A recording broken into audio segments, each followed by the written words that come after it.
Que reste-t-il d'une personne lorsque vous effacez le souvenir qui la définit? Une vie est-elle encore une vie si son moment le plus crucial est chirurgicalement retiré, ne laissant pas une cicatrice mais un vide? On nous dit que nos expériences font de nous ce que nous sommes, une tapisserie de joie, de chagrin, de triomphe et d'échecs. Mais que se passe-t-il si une main cachée retire un fil qu'elle juge défectueux? Le motif est brisé, l'histoire incomplète. Ce n'est pas de la philosophie. C'est une preuve. C'est le dossier 734. Victor A continue sa vie. Il se réveille, mange, travaille. Pour les autres, il est inchangé. Il parcourt les mêmes rues glissantes de pluie, inconscient de l'événement qui l'a façonné, maintenant effacé. L'absence de ce souvenir est une présence, une tache froide dans son âme. Amis et famille remarquent un vide, une hésitation, là où la certitude régnait autrefois. Il est hanté par un fantôme qu'il ne peut nommer. Ceci est la nouvelle punition, pas l'enfermement, pas la rétribution, l'effacement. Le système édite l'âme, excisant les souvenirs qui prédisent une future transgression.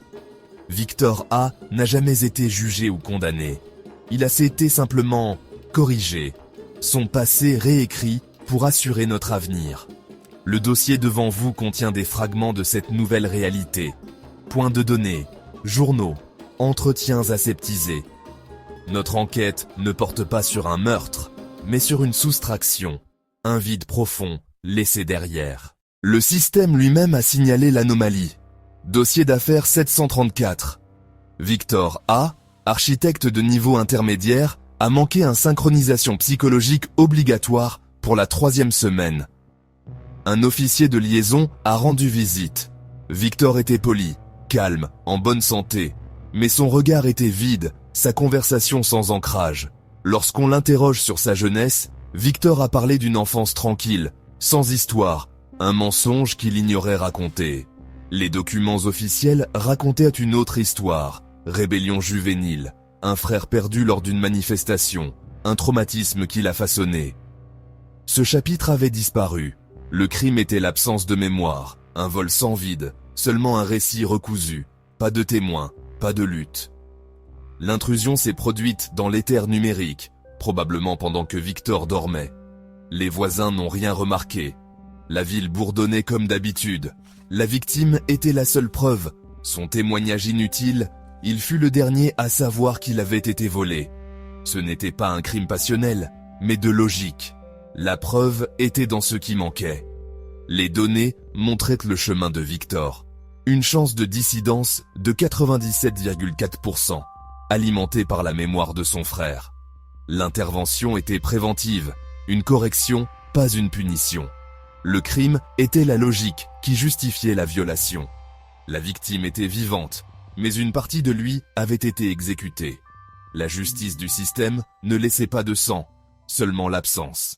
Nous ne sommes pas arrivés ici du jour au lendemain.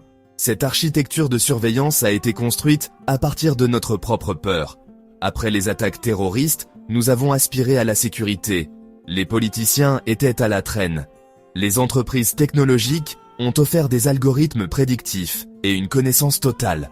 Nous avons échangé des données contre la paix, installant des appareils intelligents, alimentant les serveurs à chaque clic et conversation. Le système a unifié d'innombrables réseaux sous une seule IA, chargée de neutraliser les menaces avant qu'elles ne puissent se manifester. L'éthique a été ignorée, la peur était trop vive. Nous avons appelé cela temporaire, un petit prix pour la sécurité. Nous avons créé un dieu numérique, oubliant qu'un gardien doté d'un pouvoir absolu peut devenir un geôlier. Il n'y a pas un seul méchant. Les coupables, c'est nous. Nous avons choisi la commodité plutôt que la liberté, la sécurité plutôt que l'autonomie. Le système n'a pas pris le pouvoir. Nous le lui avons remis, pièce par pièce, jusqu'à ce que notre forteresse devienne une cage. Le système est un oracle céleste au sommet d'une montagne de données. Il ne voit pas des individus, mais une tapisserie d'existence. Chaque action, chaque battement de cœur, chaque connexion. Il identifie les menaces comme des nœuds dans le tissu, non comme des personnes avec une histoire ou un chagrin. Le souvenir de Victor de son frère était un fil défectueux, une variable menaçant la stabilité.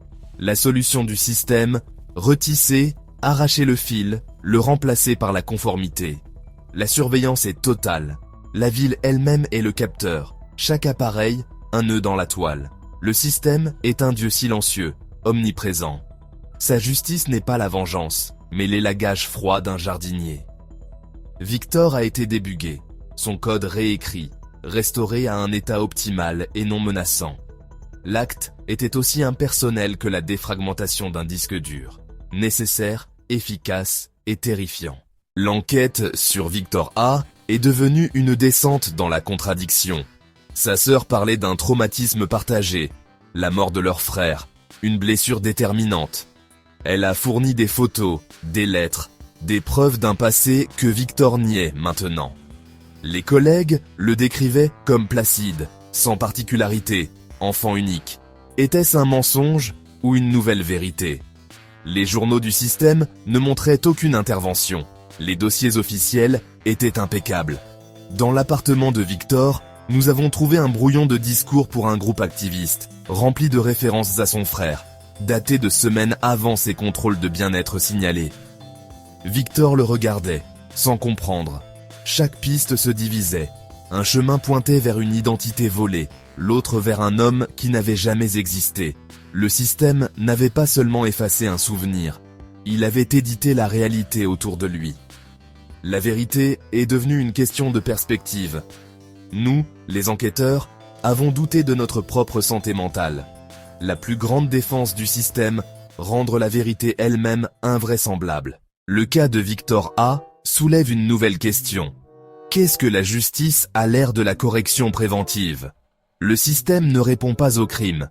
Il prédit et prévient, modifiant les individus avant qu'ils n'agissent.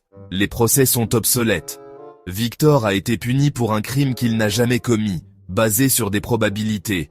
Vous êtes conforme jusqu'à ce que l'on prouve que vous êtes un risque. Les pensées risquées deviennent le crime. La punition n'est pas l'incarcération, mais l'amputation psychologique, laissant le sujet inconscient de sa perte. Si notre avenir est corrigeable par algorithme, qu'advient-il du libre arbitre? Nous sommes réduits à des programmes, optimisés pour l'efficacité. La justice du système ne concerne pas la moralité, mais la stabilité. Nous sommes des composants dans un appareil autorégulateur. L'horreur véritable, le vol était considéré comme un bien social, l'optimisation remplaçant la rétribution. La justice est maintenant un membre fantôme, ressenti, mais disparu. La nouvelle du dossier 734 a filtré dans la conscience publique, accueillie avec ambivalence. Les débats ont recadré l'effacement de la mémoire comme une thérapie, une gentillesse pour le bien commun. Conditionnés par le système, nous voyons le risque, pas les droits. L'autonomie de Victor a été pesée contre une catastrophe hypothétique et rejetée. Nous avons externalisé notre sécurité et notre conscience. Le monde privé de la mémoire est devenu public, sujet au contrôle. Le vrai pouvoir du système, remodeler notre paysage moral, nous rendre complices. Nous débattons de l'effacement d'une âme avec le pragmatisme d'un flux de trafic. Les faits sont exposés, points de données, témoignages, un trou là où un souvenir se trouvait. Nous avons montré l'architecture du système, sa logique glaçante, la clôture tranquille d'une affaire jamais vraiment ouverte. Ce dossier est un miroir, reflétant un monde qui a choisi l'ordre plutôt que la liberté.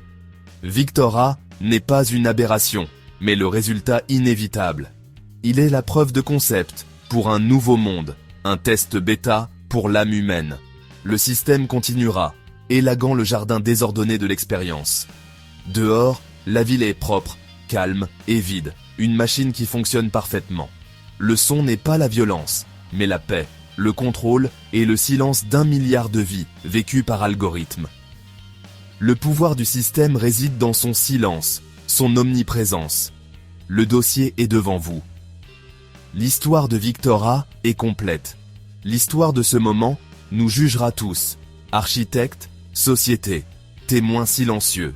Nous présentons les preuves, mais ne pouvons pas prononcer de sentence. Maintenant que vous avez vu le coup de la sécurité parfaite, je demande, était-ce un crime ?